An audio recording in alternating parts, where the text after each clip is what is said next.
우리 예수님께서 사도 바울을 통해서 우리에게 말씀해 주신 은혜인데, 너희 안에 이 마음을 품으라 곧 그리스도 예수의 마음이니라고 그렇게 빌립보 교회에게 말씀하신 적이 있었는데, 오늘 저는 똑같이 다시 한번 말씀드리고 싶습니다. 오늘 우리 마음도 여전히 예수의 마음으로 살아가기 원합니다. 하나님의 그 깊고 넓은 사랑을 누리면서 살아가는 우리 복된 성도들이 다 되길 원합니다. 우리 하나님은 지금 우리의 모양이 어떤 모양이든지 간에 여전히 우리를 기대하고 계심을 믿으시기 바랍니다. 하나님께서 기대하는 사람이고 여전히 하나님께서 기대하고 있는 그런 교회인 줄 믿습니다. 모든 사람들은 다 자신의 삶이 풍요롭고 또 행복하게 살기를 원하는 겁니다. 모든 목회자의 마음은 또한 동일하게 어떤 성도도 한 사람도 예외 없이 잘 살기 바라는 거예요. 어떻게? 믿음 안에서 잘 살기 바라는 거예요. 믿음 안에 잘 살기 바란다. 인생이 그렇게 길지 않습니다. 너무 짧은 인생인데 서로 다투고 분노하고 시기하고 또 관망하고 가까이 하지 않는 그런 삶을 산다면 참으로 불쌍한 인생인 거죠. 주님은 서로 사랑하고 서로 이해하고 서로 용서하고 그렇게 살라고 하셨는데도 불구하고 우리는 그렇게 살지 못할 때가 얼마나 많이 있는지 모릅니다. 주변을 돌아보면 참 많은 사람들이 너무나도 힘들게 살아가고 있는 것을 우리에게 잘 보여주고 있습니다. 때로는 어려운 환경이나 여건들일 수도 있겠지만, 그러나 중요한 것은 그 마음에 참된 평강을 잃어버렸기 때문이라는 거죠. 그래서 이렇게 말하고 싶습니다. 그 안에 예수의 마음이 점점 작아진 거죠. 우리의 마음이 좁아지고 은혜를 충만하게 받지 못하면 우리는 스스로 사는 인생 자체가 답답해질 뿐입니다. 그래서 살다 보면 우리는 크게 이분법을 분리한다면 두 부류의 사람들을 만날 수 있는데, 한 사람은 아주 마음이 넓은 사람인 거죠. 넓은 사람. 또 반면에 어떤 사람은 흔히 말하는 새가슴인데 마음이 넓지 못해가지고 옹졸한 모습으로 살아가는 그런 사람들도 있습니다. 그러니 마음이 넓은 사람들은 아무리 던져도 다 받아줄 수 있는데, 마음이 좁은 사람들은 아주 사소한 곳에서도 상처받고 사소한 말 한마디에도 실족해가 넘어져서 일어나지도 못하는 그런 사람들이 많이 있습니다. 그러다 보니까 늘 그 입에서는 불평과 불만이 떠나지 않고 또 사람들의 마음을 잘 헤아리지 못하고 이해하지 못하니까 늘 오해 속에 살아가는 거죠. 그리고 사소한 일들 때문에 다툼이 쉽게 일어나기도 합니다. 여러분의 마음은 어떻습니까? 마음이 넓은 사람입니까? 아니면 마음이 옹졸해가지고 그 어떤 말 한마디도 제대로 가슴에 담지 못하는 그런 사람이겠습니까? 저는 우리 서울풍성교회 성도들도 그렇고 우리 가족들도 그렇고 모두가 다 그랬으면 좋겠습니다. 넉넉한 마음을 품었으면 좋겠습니다. 넉넉한 마음. 때로는 이해심이 좀 많았으면 좋겠고, 때로는 좀 더 생각을 하면서 긍정적으로 생각해 줬으면 좋겠습니다. 다른 사람들이 보기에 좋아 보이고 다른 사람들이 보기에 참으로 행복하다라고 하는 그런 모습이 오늘 우리 성도들의 모습이 됐으면 정말 좋겠습니다. 할렐루야. 그러니 사도 바울이 아마 우리 성도들한테 이런 설교를 하면 아마 기절했을지도 모를 만한 그런 말씀을 하고 있는데, 야, 너희들 왜 이렇게 마음이 좁냐? 마음을 좀 넓혀라 라고 하는 게 오늘 본문이에요. 이 속 좁은 고린도 교회 성도들아, 너희 마음을 넓혀라. 바울은 고린도 교회 성도들에서 그래서 입이 열렸다고 했습니다. 입이 열렸다는 말은 사도 바울이 마음속에 깊이 간직하고 있던 것을 그들에게 말했다는 거예요. 말할까 말까 망설이다가 했다는 거예요. 그들이 받아들일 수 있을까? 얼마나 많은 고민을 했겠습니까? 그런데도 불구하고 담대하게 제발 너희도 마음을 좀 넓혀라, 이런 말씀을 했다는 거예요. 그리고 사도 바울은 이제 바울 자신과 바울 사역의 동역자들을 위해서 하는 말씀이 있는데, 우리의 마음이 넓어졌으니라고 하는 거예요. 야, 우리 마음을 이렇게 넓게 너희들을 대했는데 왜 너희들은 그렇게 속 좁게 나를 대하냐? 이렇게 사도 바울이 아낌없이 고린도 교회에게 그렇게 말하는 겁니다. 얼마나 그 말하기가 조심스러웠겠습니까? 저도 사역하면서 김 집사님에게, 이 집사님에게, 박 집사님에게 예를 들어서 이 말 해도 될까? 저 말 해도 될까? 망설이다가 결국 입을 다물으니까 수도 없이 많았었습니다. 그래서 사도 바울은 담대하게 제발 좀 너희 마음을 넓혀라, 이런 말을 하고 있다는 거예요. 근데 당시 고린도 교회는요, 우리처럼 텅 빈 교회가 아니고 막 빡빡한 교회였어요. 부자 교회였어요. 뭐 우리가 은사 능력 하는데 신령한 은사와 능력이 그 어떤 교회보다 넘쳤던 그런 교회였습니다. 부자 하는데요, 고린도 교회보다 부자인 교회들이 거의 흔치 않았습니다. 그런데도 불구하고 그들의 마음은 속 좁은 마음을 가졌더라는 것이죠. 그 가지고 있는 그들의 은혜가 얼마나 컸습니까? 방언도 하고 예언도 하고 온갖 신령한 은사들 다 나타냈지만 그들 교회 안에서는요, 여전히 성적으로 타락하고 도덕적으로 정말 연약하고, 다 입만 열면 내 편이야 하면서 무려 4개의 편을 갈라서 있었던 사람들이 바로 고린도 교회 성도들이었던 거죠. 나는 바울파, 나는 베드로파, 나는 아볼로파, 나는 누가 뭐라도 예수님이 최고니까 예수님파, 이렇게 하면서 교회를 어지럽히는 무리들이 많아졌습니다. 그래서 사도 바울이 그렇게 힘겹게 교회를 세우고 교회를 이끌어감에 있어서 이런 모습을 봤을 때 그 마음이 얼마나 아팠겠습니까? 그렇게 은혜로 대했던 사도 바울을 갖다가 함부로 대하고 무시했던 것이 바로 이 고린도 교회 성도들이었습니다. 그러다 보니까 우리는 어떻게 해야 되겠는가? 사실은 우리 뭐 이런 고린도 교회처럼 사람이 많은 것도 아니고 능력이 많은 것도 아니고 부자가 많은 것도 아니고 역사가 많은 것도 아닌데도 불구하고 우리가 그럼에도 불구하고 우리가 이 교회를 우리가 마음판에 새기면서 사도 바울의 그 귀한 음성을 들으면서 우리가 다짐해야 될 것이 있다는 것은 뭐냐? 첫째로 넓은 마음을 품고 감사해야 되겠다는 거예요. 할렐루야. 넓은 마음을 품어라. 자녀들은 부모를 향해서 넓은 마음, 부모는 자녀를 향해서 넓은 마음, 사역자는 성도를 향해서 넓은 마음, 그 큰 넓은 마음만 있으면 그 입에서는요, 언제든지 뭐가 찾아오냐면 감사가 찾아오는 거죠. 감사. 할렐루야. 감사. 그러다 보니까 이 사도 바울이 에베소 교회에 했던 말씀인데요, 범사에 우리 주 예수 그리스도의 이름으로 항상 아버지 하나님께 감사했다고 했어. 에베소 교회 성도들아, 우리는 범사에 예수 그리스도의 이름으로 항상 아버지께 감사하는데 너희는 어떠냐? 또 오늘 고린도 교회 성도들이여, 너희는 어떠냐? 너희는 범사에 감사하냐? 항상 하나님께 감사하냐? 서로에게 대해서 감사하냐? 이 고백을 하는 거예요. 중요한 것은 뭐냐면 감사하는 성도들은요, 하나님의 은혜를 아는 것이라는 거죠. 우리 교회 안에 특히 잘 듣지 못하는 단어가 있다면 감사했어요. 감사합니다, 고맙습니다, 이런 단어를 갖다 우리가 함부로 잘 말하지 못했던 그런 연약함이 오늘 모든 각 사람에게 있지 않을까 생각됩니다. 우리 감사를 고백했으면 좋겠습니다. 왜냐하면 감사는 결국 은혜를 아는 징표가 되기 때문에 그래요. 우리가 마음을 넓히면요, 하나님께서 우리에게 주신 모든 것들이 얼마나 큰 은혜인지를 아는데 우리는 그걸 깨닫지 못하는 거예요. 자식의 마음이 넓으면요, 부모님의 은혜를 압니다. 아내가 마음이 넓으면요, 남편의 마음을 향해서 감사도 고백합니다. 어제 제 친구는요, 이전에 아버님이 돌아가실 때 2013년도에 아버님이 돌아가셨을 때는데, 그때는 아버지가 돌아가는 것이 정말 너무 슬퍼가지고 장례 치르다 기절을 했대요. 기절. 어제도 보니까 막 너무 슬퍼가지고 엄마를 보내면서 너무 슬퍼가지고 그 모습을 내가 이렇게 봤는데, 이 친구가 얼마나 잘 살았는지 갖다가 그 장례식장에서 보게 되더라고요.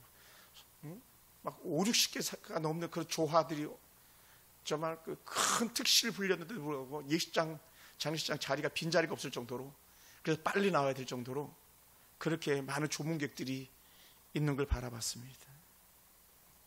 부모를 감사할 수 있는 사람이니까 주변 사람들이 그렇게 많았던 것 같아요. 나한테도 얼마나 따뜻하게 말 한마디 따뜻하게 잘해주는 그런 친구였는지 모릅니다. 그러니 우리가 남편은 아내에게, 아내는 남편에게, 부모는 자녀에게, 자녀는 부모에게 감사한다면 그 가정은 웃을 수밖에 없어요. 할렐루야. 뭐 내가 이제야 고백하면 이렇게 고백해도 될지 모르겠습니다만은 내가 아내랑 결혼하지 않았다면 여전히 나는요 노총각으로 지금까지 사회금 고사하고 그냥 어디서 버벅대고 있었을지도 모릅니다.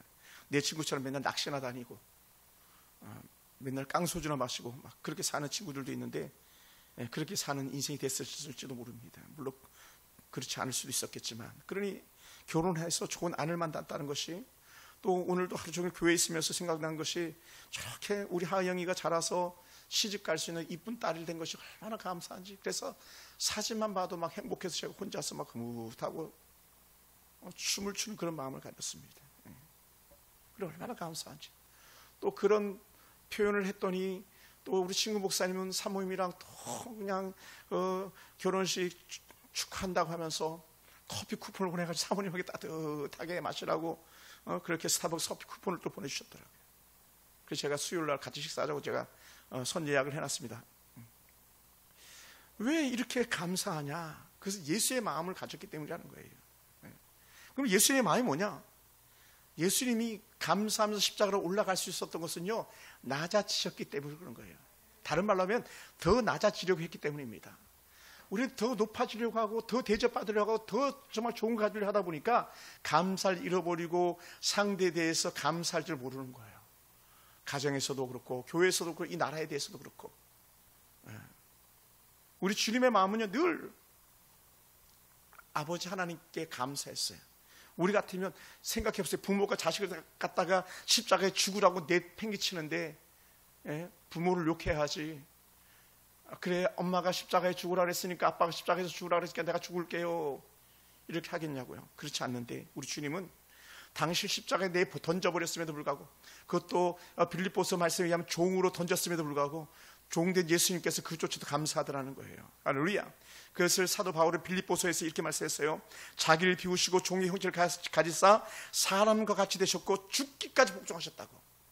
하나님의 은혜가 너무 큰 걸 아는 예수님이었기 때문에, 감사를 아시는 예수님이었기 때문에 죽기까지 복종하셨다는 거예요. 할렐루야. 그러니까 은혜가 있는 사람은요 더 낮아지는 거예요. 더 섬기려는 거예요. 그러니까 예수님께서 늘 하셨던 말씀 중에 하나가 제가 너무 좋아하는 말씀인데, 야 내가 너 못해 주길 원하느냐라는 거예요. 오늘 그래서 제가 이렇게 또 그 글을 하나 이렇게 써서 영상 하나 만들어 보는데, 그 중에 하나가 뭐냐, 우리는 받으려고만 하는 그런 마음을 가지고 있는 거예요. 누구든지 본성은 받는 걸 더 좋아하게 돼 있었는데 그렇지 않다는 거죠. 주는 자가 받는 자보다 복이 있도다. 주는 자가 받는 자보다 복이 있다. 그러니까 예수님은 어떻게든지 하나라도 더 주시려고, 한 사람이라도 더 살리시려고 했던 거예요. 우리가 오래전 영화입니다만 신들러 시대에 나왔던 신들러라는 사람은 자기가 한 사람이라도 더 살리려고 자기가 가지고 있는 것을 팔아가지고 유대인을 구출해내는데 온전히 썼다는 거예요. 그럼 마지막 장면이 뭡니까?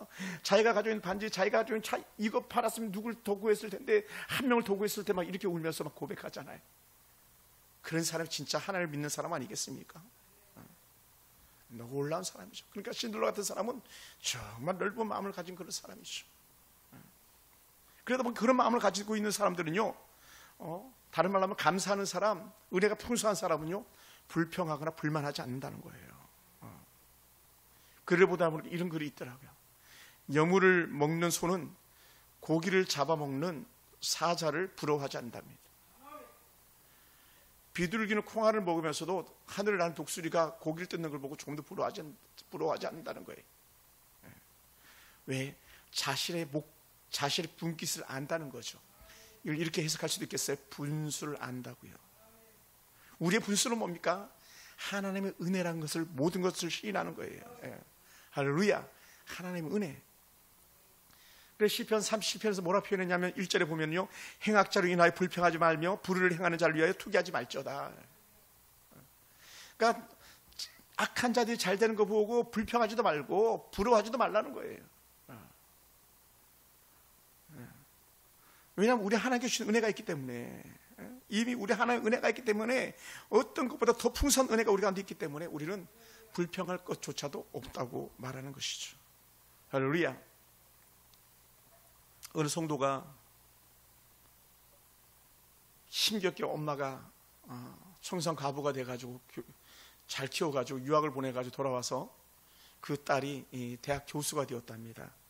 마치 남편도 잘 만나가지고 남편도 교수고, 그래 이제 남편 마음을 잘 사로잡아가지고 친정 엄마, 혼자 사는 엄마를 갖다가 여교수 딸이 모시기로 했답니다.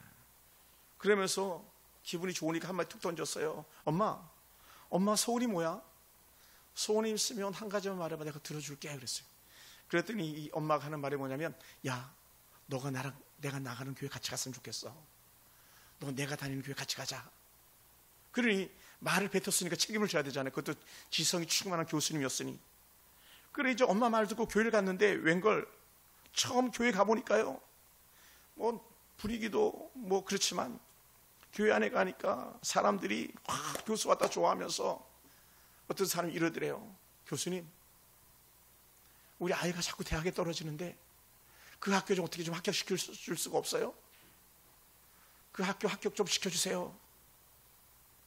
또 어떤 사람들은 또 그러더래요. 아니, 교회 온 지 얼마나 됐다고 저렇게 설레발 치고 나대냐고. 교회 온 지 얼마나 됐다고 나댄다고. 교수님이 교회 왔는데 나댄다고 그렇게 막 핀잔을 주더래요. 또 어떤 사람들은 이렇게 보니까 교회가 사실 잘 싸우기도 해요. 당회원들이 잘 싸우거든요. 뭐 성도니까 몰랐으니까 그랬겠죠. 당회실에서 막 다투는 소리가 나니까 어떻게 교회가 어떻게 싸움을 하냐고 하면서 이 딸이 교회 갔다 돌아와가지고 그러더라는 거예요. 엄마 나 이제 교회 안 가.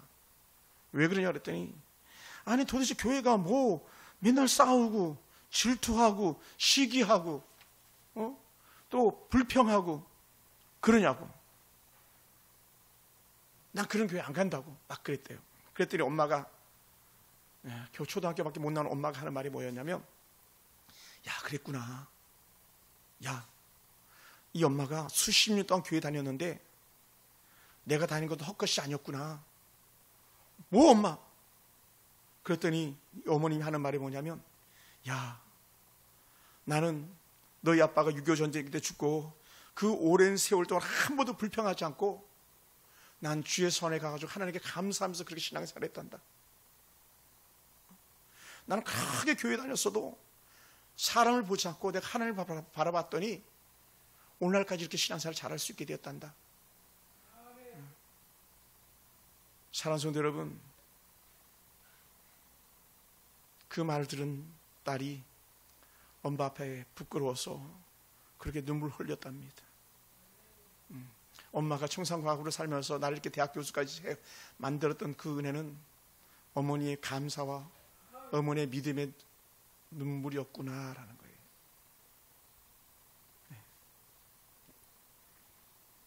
우리는 연약할 수밖에 없어요. 고린도 교회도 얼마나 연약했습니까? 이단들의 세력에 넘나들던 그런 초대교회들이 얼마나 힘들었겠습니까? 그런데도 불구하고 하나님께서 그 교회들에 대해서 기대를 가지고 계셨고 그 성도를 향해서 기대를 가지고 계셨습니다. 할렐루야. 좋은 모습만 본다면요, 그것은요 유일한 곳이 한 곳이 딱 있는데, 그래서 어디냐면 천국인 거예요. 천국밖에 좋은 모습 볼 수 있는 데가 없어요.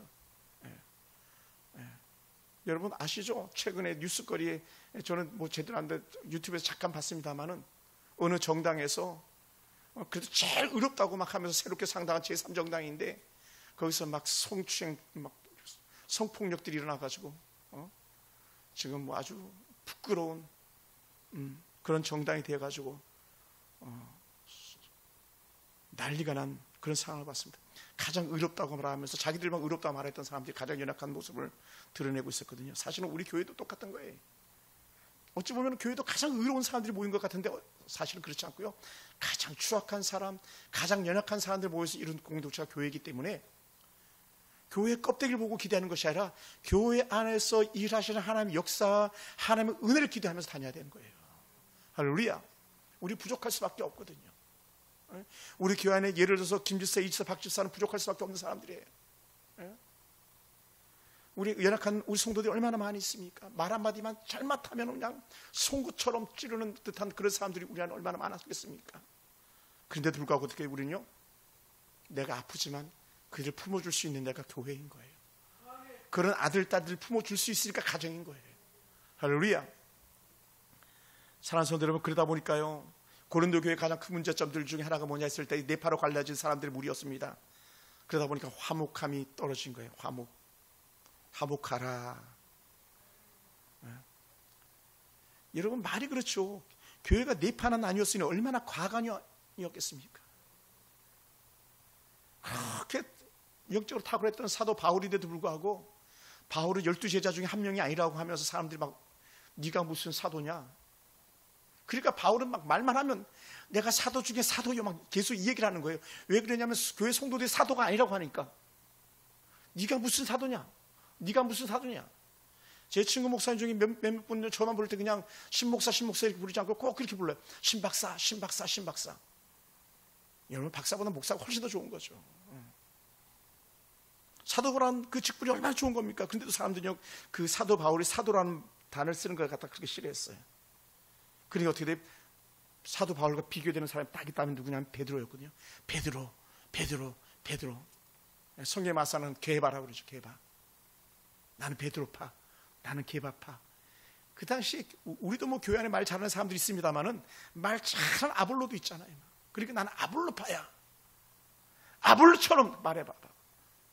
그러니까 아볼로의 말에 막 그 세치어를 눌리는 그 아볼로 말이 넘어가가지고 바울이나 게바는요 완전히 뒤처진 거죠.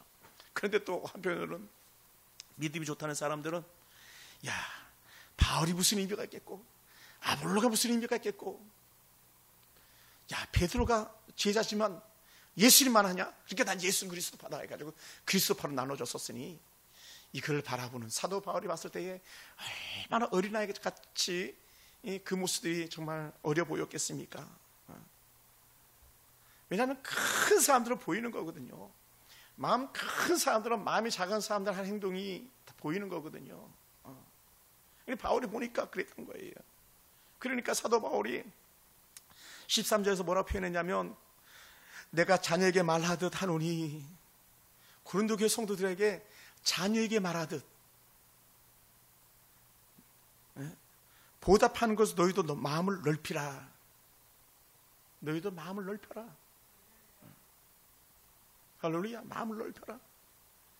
오늘 바울은 고린도 교회 성도들의 영적 아버지로서 그 자녀들을 영적인 자녀로 말하는 거예요. 그냥 우리 어린아이 자녀들이 아니라, 얘야, 내가 너에게 복음을 전했는데 너희가 아직도 그렇게 마음이 좁냐, 어리냐? 제발 좀 마음 좀 넓혀라. 어떻게 너희들 내 마음 좀 알아줄 수 없겠니? 어쩌면 너희들 예수 그리스도의 마음 알아줄 수 없겠니? 아버지 하는 마음 품을 수 없겠니? 제발 좀 그 마음 가지고 좀 바라볼 수 없겠니? 라는 것이 오늘 사도 바울의 말이에요. 큰 마음 먹고 사도 바울이 그렇게 얘기하는 거거든요.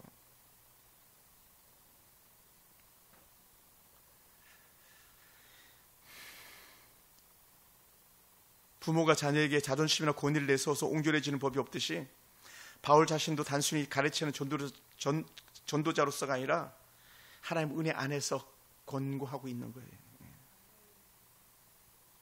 보답하는 것을 너희도 마음을 좀 넓혀라. 얘들아, 마음 좀 넓혀. 이렇게. 그러니까 마음을 넓히면 싸울 수가 없는 거예요. 엄마 마음을 이해하면 자식들이 대들을 수가 없는 거예요. 자식들의 마음을 이해하면 부모는요 다 줄 수 있는 거예요. 할렐루야. 우리 예수 그리스도를 주라 고백하면서 하나님을 아버지로 모시는데 우리가 주지 못할 것이 어디가 있고 이해하지 못할 것이 어디 있겠습니까? 우리는 한편 강도처럼 야 놈아 하면서 지옥으로 떨어지는 그 강도처럼 살아야 되겠습니까? 다른 편 강도처럼 당신이 낙원일 때 나와 나도 같이 좀 가게 해주세요 했던 그런 편의 강도처럼 구원받은 사람들이 오늘 우리가 아니겠습니까? 근데 우리가 뭔데 뭐 우리가 정죄하고 사람들 함부로 대하고 할 수가 있겠습니까? 절대로 그럴 수가 없는 거죠. 절대 그럴 수가 없는 거예요. 그러니까 사도 바울은 오해를 하고 불평이 가득한 교회에 고린도 교회 성도들을 갖다가 다시 한번 권면하는 게 뭐냐면 제발 좀 너희가 사랑을 가지고 바라봐라.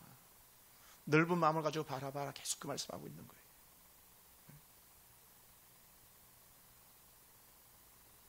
그러다 다른 성경에서는 이렇게 해석했어요. 야, 좀 너희가 공정하게 좀 서로 대해라. 그러니까 이제 스포츠 용어로 페어플레이라고 그래요. 페어플레이, 정직하게 좀 대해라. 부자라고 가서 굽신거리고, 그래도 예수 12 제자라고 베드로 앞에 굽신거리고, 말 잘한다고 거기 넘어가가지고 거기서 굽신거리고 그렇게 할 것이 아니라 다 같은 마음과 같은 생각을 가지고 대해야 되는 거야. 이렇게 말하는 거예요. 할렐루야. 우리 사실은 우리 연약하기 때문에 그게 정말 어려운 거예요. 얼마나 그게 어려운지 몰라요. 예. 그런데도 불구하고 우리는요, 페어플레이 할 수 있는, 남들에게 공정하게 대할 수 있는 그런 은혜가 필요한 줄 믿습니다. 할렐루야. 그러면 넓은 마음을 가지고 서로 화목할 수 있는 은혜가 우리 가운데 있기 원합니다.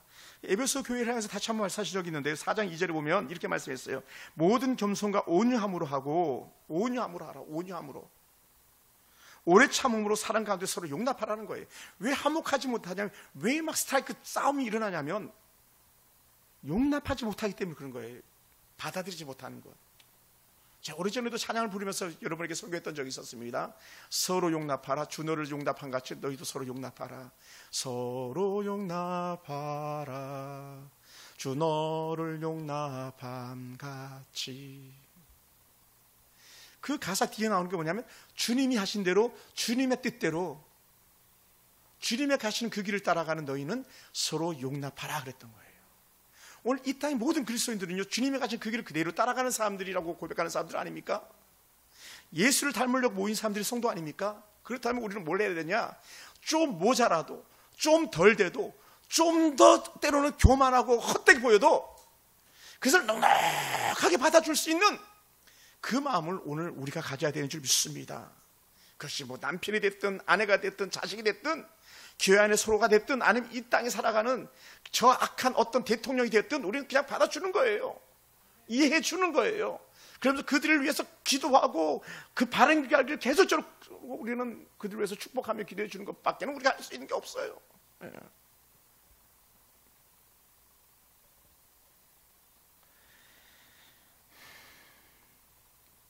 그래서 우리가 넉넉하게 용납할 수 있는 마음 품는 성도가 되길 좀 축원합니다. 할렐루야. 여러분 살면서요, 누가 그러더라고요. 사람은요 고쳐 쓰는 게 아니래요. 사람은 고칠 수 있는 존재가 아니라는 거예요. 뭐라 그러면 그 말이 그 말인 것 같은데 어느 플레이 말장난 같기도 한데, 사람은 변화돼야 쓰임 받는다는 거예요. 우리의 인생은요, 지난 과거는 절대로 고쳐지지 않는 거예요. 성격 고쳐지지 않는 그런 모습들이 있어요. 그렇게 사람을 한번 때려 죽였던 그 모세도 너무 성도들이 힘들게 하고 또 힘들게 하니까는 한 번 성을 뿌락 냈는데 주님은 그것을 기억하시고 모세 아웃시켜버린다는 거예요. 그러니까 우리는 야, 이만하면 됐겠지, 이만하면 괜찮겠지 하면서 안심할 즈음에 악한 사단은 그 예전에 묻어뒀던 곳을 갖다가 일깨워가지고 빠락하게 만든다는 거예요. 여기에 대해서 예전에 우리 신앙의 선배들이 이 비유를 썼어요. 지금은 이제 그런 일이 거의 없는데, 옛날에는 소를 먹이려고 아니면 돼지를 주려고 음식물 찌꺼기가 들었던 설거지 헹군 그런 물들을 갖다가 그냥 버리지 않고 이렇게 항아리처럼 된 데다 받아놔요. 그러면 그걸 자꾸 받아놓다가 나중에 쓸 때 갖다 준다 하다 보면, 받아놓으면 위에는 깨끗한 것처럼 보여요. 근데 중요한 건 뭐냐면 몇 번만 휘저으면 그 안에 온갖 음식물 찌꺼기 다 일어나는 거예요. 어찌 보면 우리가 다 변화된 것 같지만, 완전한 것 같지만, 여전히 우리 속에 뭐가 있냐면 시궁창 속에서 떠다 놓은 물이 가만히 두면 위에는 맑은 물인 것처럼 그렇게 보여지는 것 뿐이지 완전하게 우리는 변화되지 못하는 그런 옛 성품들이 남아있는 거예요. 그러므로 때로는 어떤 사람이 그런 성품이 버럭하고 일어났을 때에 너 그럴 줄 알았다가 아니라 우리는 어떻게 돼요? 그걸 보듬어 주는 거예요. 할렐루야. 그럼 그렇지, 너라고 하면 별 수 있겠어, 이렇게 하는 것이 아니라 한 번 더 기다려주는 거예요. 또 기다리고 또 기다리고 또 기다리고.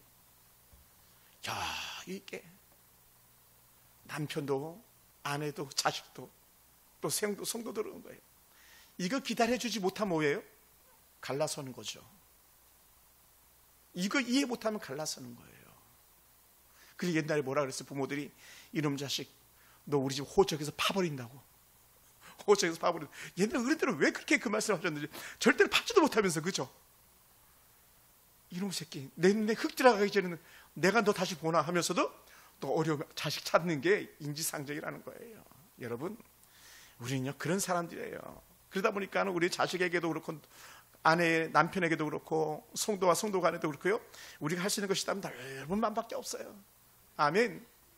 제가 얼마나 부족합니까? 제가 얼마나 급한 성격입니까? 제가 얼마나 말 빠른 사람입니까? 또 발 빠른 사람입니까? 그러니 여러분들이 품어주지 않으면 저는 결코 살아갈 수가 없는 그런 사람이에요. 제가 무슨 수로 제가 여러분을 감당할 수 있겠습니까? 그런 사랑 성도 여러분, 성내고 불끈불끈하면서 후회 남는 말 한마디 하기보다는 오히려 넉넉하게 품으면서 살아가는 화목의 제물 되는 것이 우리의 그 삶의 목표인 것이죠. 그러다 보니 감사제는요, 어찌 보면 화목제물인 거예요. 화목제물. 우리 감사헌금을 드리는 건 다 화목제물인 거예요. 하나님과 나 사이의 화목함, 성도와 성도 간의 화목함, 그것을 이루는 것이 감사기도 제목인 거죠. 그러다 보니까 이렇게 살아가면서 우리가 꼭 자신을 돌아보게 되는 것이 있는데, 그게 뭐냐면 자신의 모습인 거예요. 자신의 모습. 사도 바울이 그 모습을 가지고 있는 거예요. 그러다 보니까 야, 우리는 마음이 넓어. 너희도 좀 넓혔으면 좋겠어. 그런 마음을 갖는 거예요. 또 우리가 읽지 않았지만 밑에는요, 너희는 믿지 않는 자와 멍에를 함께 매지 말라. 의와 불법이 어찌 함께 하겠으며 빛과 어둠이 어찌 사귀겠느냐 등등 하면서 말하는 거예요. 어떻게 악한 사단이 하나님의 은혜와 함께 하겠는가? 베레알이 어떻게 그리스도와 함께 하겠는가? 이런 말인 거예요. 오늘 다시 말하면 이제는 나는 다 버리고 주를 따라가기로 작정했어. 이 말씀하고 있는 거예요. 사도 바로 그 말 하고 싶은 것 같아요. 야, 내가 세상에 무슨 소원이 있겠냐? 내가 하루라도 빨리 주님 나라 갔으면 좋겠다. 이것이 사도 바울의 꿈의 소원 중에 하나였었거든요. 그러니까 그런 삶을 살도록 예수님께서는 이미 우리 주님 생전에 하셨던 말씀이 있잖아요. 야, 누가 나 따라오려고 그러냐? 그런 날마다 너 자신을 부인해야 돼. 너를 드러내지 말고, 너를 나타내지 말고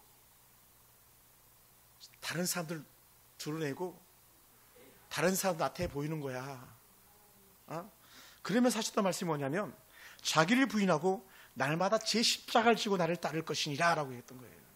그러니까 담임 목사는 성도들의 짐을 대신 지고 가는, 십자가 지고 가는 사람, 가정의 가족들의 짐을 대신 지고 가는 십자가 지고 가는 사람, 대통령이라는 사람은 이 나라 국민들의 십자가를 대신 지고 가는 그런 사람들인 것인지, 내가 누군지 알아, 내가 어떤 사람인지 알아면서 그렇게 살아가는 사람이 아니라는 거예요.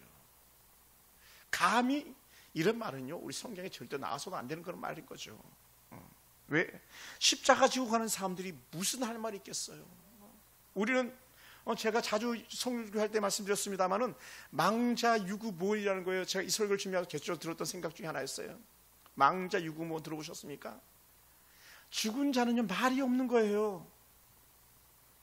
이미 우리는 예수 그리스도와 함께 십자가에 못 박혀 죽었나니 했는데, 십자가에서 죽은 우리가 안 죽은 옛날의 모습을 가지고 계속 말하고 행동한다면 뭐라고요? 그리스도인이 아닌 것이죠. 그래서 제가 지난주 성경 공부 갔을 때 벌써 지지난주가 돼버렸네요. 그 강의 중에 이런 얘기, 무서운 어마어마한 강사가 말씀을 하신 적이 있어요. 교수님이신데, 세례받았다고 다 천국 가는 게 아닐 수 있습니다라고 이렇게 선언하더라고요. 세례받았다고 다 그리스도인이 아니다.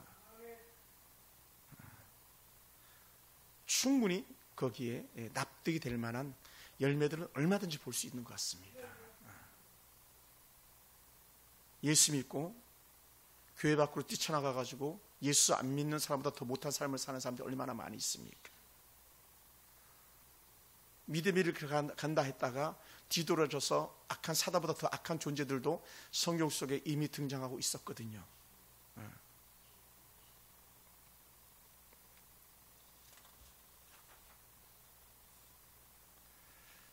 그러다 보니까 우리는 내 자신을 바라보면서 주의 은혜대로 살겠습니다. 이 고백이 지속적으로 고백되어져야 돼요.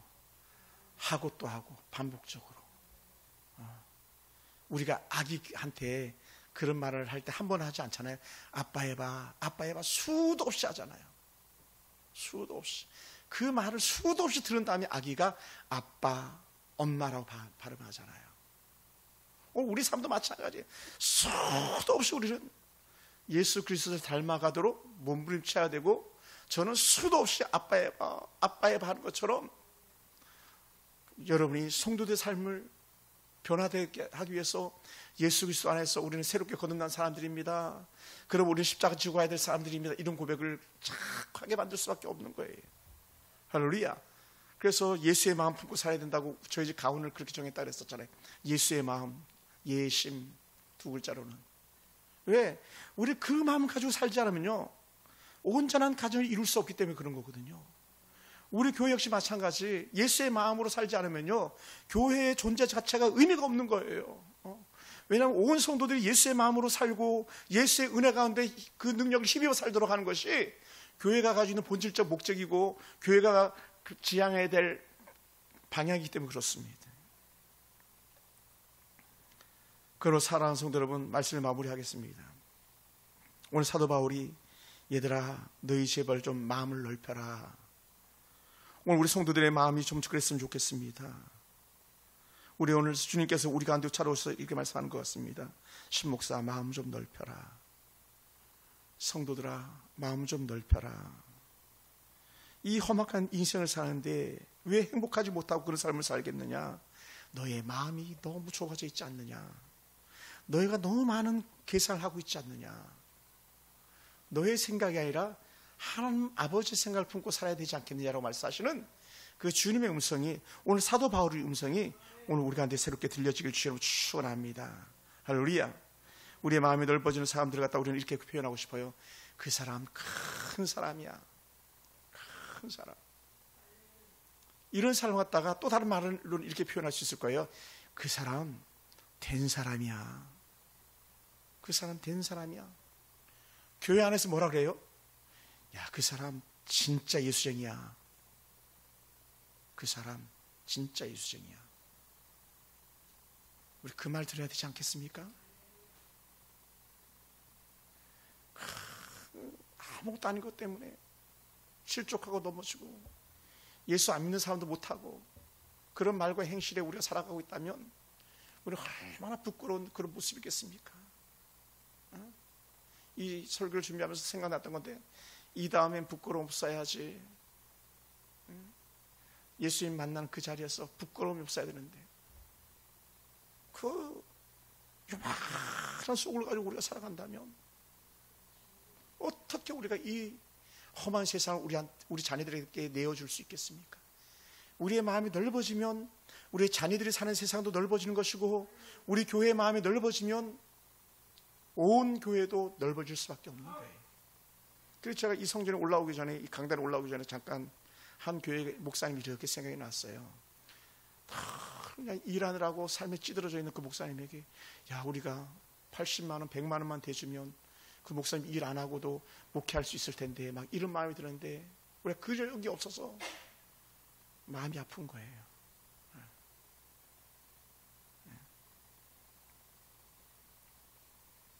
사랑하는 성도 여러분, 이제 우리 좀 더 넓은 마음 품고 사는 성도가 되기 원합니다. 오늘 집에서 설교 듣고 계실 어떤 집사님들 혹은 권사님, 우리 마음이 조금만 더 넓어질 수 있게 되기 원합니다. 이미 넓으신 분들입니다. 그럼에도 불구하고 오늘 성령이 말씀하니까 나도 넓어지고 성도들도 넓어지고 우리 교회도 넓어질 수 있는 그런 마음이 오늘 우리 모두의 마음 되길 주님은 축원합니다. 그래서 오늘 사도 바울이 마음을 넓히라 하는데 우리가 할 수 있다는 고백이 있다면 아멘, 아멘, 이 고백이 되길 주로 축원합니다. 풍성한 교회는요, 이름만 풍성한 게 아니에요. 마음이 넓은 사람들이 풍성한 교회를 이루어가는 줄 믿습니다. 할렐루야. 그럼 우리 서로 사랑하면서 보다도 말씀 따라 화목하면서 더더욱 모든 삶에 감사하면서 예수 그리스도라는 그 놀라운 은혜의 골을 향해서 우리가 그 모습을 닮아가기를 주님의 이름으로 축원합니다. 기도하겠습니다. 하나님 감사합니다. 하나님, 우리가 주님의 마음을 본받아서 사도 바울의 말씀에 아멘하면서 우리 넓은 마음을 가진 사람, 큰 사람 되기 원합니다. 그래서 아버지 하나님, 그 사람 된 사람이야, 그 사람 진짜 예수쟁이라고 하는 그런 칭송 듣는 그런 사랑하는 성도들에게 하시고 그런 목사가 되도록 주여 도와주시옵소서. 하나님, 우리 온갖 치부가 다 드러날 수밖에 없는 때로는 가정에서, 때로는 직장에서, 주의 몸된 교회에서 우리의 마음이 넓어지곤 하고 우리의 생각이 더 깊어지고 커져가는 은혜가 임하도록 주여 도와주시곤 합니다. 행여나 아버지 하나님, 우리의 좁은 생각 가지고 좁은 마음들 때문에 하나님, 우리가 남을 아프게 했다면 그 죄들을 용서해 주시옵소서. 남의 상처를 보듬어 주지 못했고 오히려 상처를 헤집었던 그런 모습들이 있었다면 우리 하나님 여호와여, 우리를 용서해 주시옵소서. 하나님, 나는 사랑받기를 원했지만 사랑하지 못했던 그런 죄들이 있다면 우리 하나님 크게 용서해 주시옵소서. 그래서 아버지 하나님, 우리 사는 날 동안에 오직 주님만 닮아가는 그러한 은혜가 우리 가운데 임하도록 주여 도와주옵시고, 교회 안에서 아버지 하나님 참으로 상처받고 아파하는 성도를 찾아가 주시고 어루만져주시고 우리 하나님 여호와의 은혜로 품어주시고 또 품어주시는 은혜가 되어가도록 주여 도와주시옵소서. 오늘 이 밤에도 하나님 우리 사랑기와 집사님들 보내주시다 하나님 감사합니다. 우리 하나님 여호와여, 저들을 통해서 큰 기쁨이 되어가게 하시고 또 우리 젊은 청년들을 통해서 같은 은혜가 되어가게 하시고 하나님이여, 정말 온갖 허물과 죄로 죽어도 우리를 살리셨도록 하셨사오니 허물과 죄로 죽어도 우리가 더 이상 허물과 죄 때문에 신음하지 않도록 아버지 하나님 의의 길을 가는데 빛된 그리스도의 삶을 살아내는 데에 넉넉히 쓰임받도록 주여 도와주시옵소서. 모든 크신 영광을 주께 돌려오며 예수님의 이름으로 기도하옵나이다. 아멘. 할렐루야. 하나님 감사합니다. 할렐루야. 하나님 감사합니다. 우리 찬양, 아까 불렀던 찬양 중에 안 부른 찬양이 있는데 날 구원하신 주 감사, 우리 설교를 생각하면서 우리 찬양 우리 한번 합시다. 그리고 우리 자유롭게 기도하다 돌아가는데 여러분 위해서 기도해 주시기 바랍니다. 제가 좀 넓었으면 좋겠어요. 제가 마음이 더 넓어지기 원하고 정말 오늘 설교처럼 우리 교회 성도들의 마음이 좀 넓어졌으면 좋겠어요. 제가 성도들이 행복하지 못한 6가지 이유라는 것 갖다가 만들어서 아마 유튜브 올렸나 안 올렸나 모르겠는데 만들어서 제가 제작을 했는데 그 몇 가지들 중에 우리가 다 해당되더라고요. 한번 살펴보시고 또 제가 이제 새로운 영상을 하나 만들면서 이런 것을 생각 중에 있는데, 묵상 중에 있는데, 나는 처절하게 실패한 목사입니다라고 하는 그런 제목 영상을 이렇게 만들고 싶은 그런 마음을 가지고 있었어요. 그 중에 하나가 뭐냐면, 성도들이 교회를 딸 때 나타나는 현상 중에 하나가 뭐냐면 제 카풀을 거부합니다. 목사님, 나 차 안 타고 가도 돼요. 오지 마세요. 이게요, 성도들끼리 타는 차에서도 그런 현상이 나타나요. 나 어떤 모습 때문에 차 타기 싫은데 말을 못하는 거죠. 그래서 목사님, 그냥 나 버스 타고 갈게요. 그러면서 교회 떠난 성도들 중에 제가 카풀하면서 만났던 사람들의 다수가 그런 모습에서 징조들이었었어요. 질문하면 답하지 않는 것들이 또 하나 징조들이기도 했고, 또 내가 반드시 말해야 되는데 성도가 상처받을까 봐 말 안 하고 다물고 있다가 결국은 성도가 교회를 떠나는 그런 예들도 제가 실패한 사역들 중 하나예요. 그러니까 말해야 되는데 말하지 못하는 거예요. 그 삶을 돌이키도록 말해야 되는데 말하면 책망하는 거니까, 말하면 가르치는 홍계가 되는 것 같아서 말을 못하고 있는데 결국은 그런 것들이 결국은 나중에 다 화근이 돼가지고 교회를 떠나는 그런 예들도 있더라고요. 많은 연약함이 있습니다. 그럼에도 불구하고 오늘까지 견뎌내준 성도들에게 또 지난달에 성도들이 감사한 마음뿐입니다. 우리 기쁜 마음 가지고 날 구원하신 주 감사 우리 찬양합시다.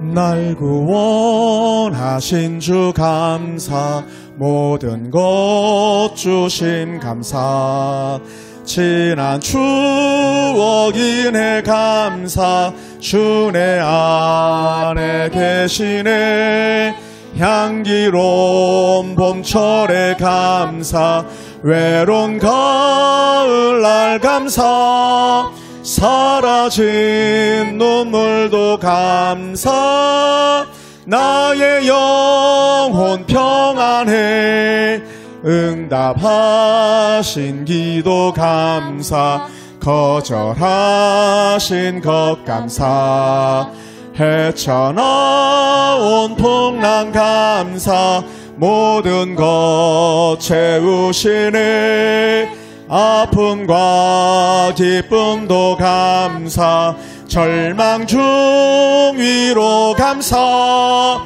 승량 못할 은혜 감사 크신 사랑 감사해 길가에 장미꽃 감사 장미꽃 가시 감사 따스한 가정 희망 주신 것 감사 기쁨과 슬픔도 감사 하늘 평안을 감사 내일의 희망을 감사 영원토록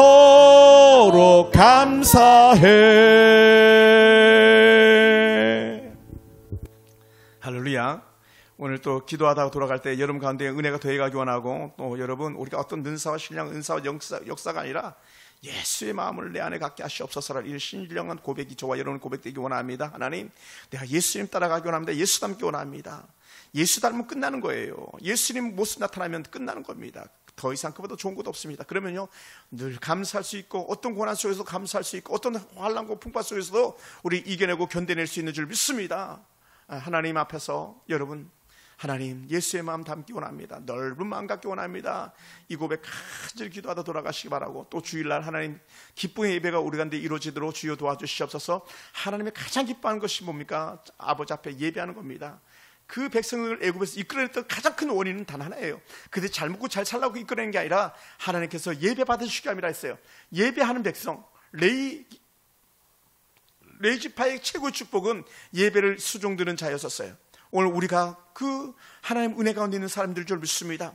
한 번의 기도도 한 번의 섬김도 우리가 한 번 드리는 예물도 다 예배하는 기쁨의 은혜가 있기 원합니다 하고 하는 간절한 기도 고백이 저와 여러분 기도되기를 원합니다. 우리 다 같이 주여 샘으로 간절히 기도하다 돌아가겠습니다. 주여 주여 주여